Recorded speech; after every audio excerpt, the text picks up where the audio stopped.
been doing ministry online for 15 years. I really love engaging online. I see the opportunities and I'm very optimistic and generally positive about the future.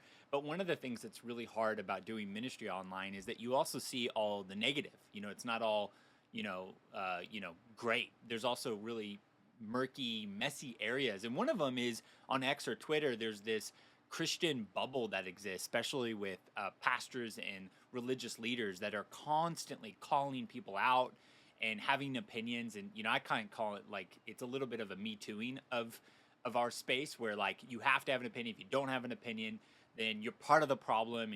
And there's kind of this activism kind of mode is that if you don't share it or call it out, it just is not fun, and it's really exhausting. And I saw this tweet from an author, Dan White, and I think he nailed it because there was so much happening that week. And he says, in one week, our feed asked us for our take on John MacArthur, Chip and Joanna Gaines, Michael Tate, Superman, Baylor U, Epstein files, and the IRS decision.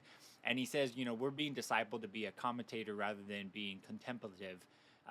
Don't we find this exhausting? We're opinion in ourselves to death. And it's so true. And I think it's really important that there is this subtle kind of tribal, like I would say, a very TMZ culture in the Christian space, especially those who make money off of clicks and views, and that's the kind of their motivator behind the scenes.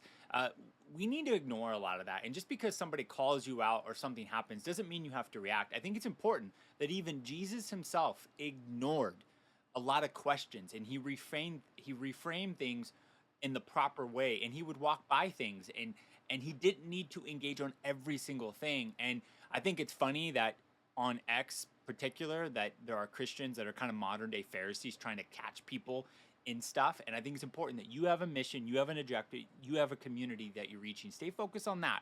Again, just because there's some spaces online that are negative doesn't mean we have to ignore the rest. I still think there's tons of opportunities, but I love this tweet from Dan White.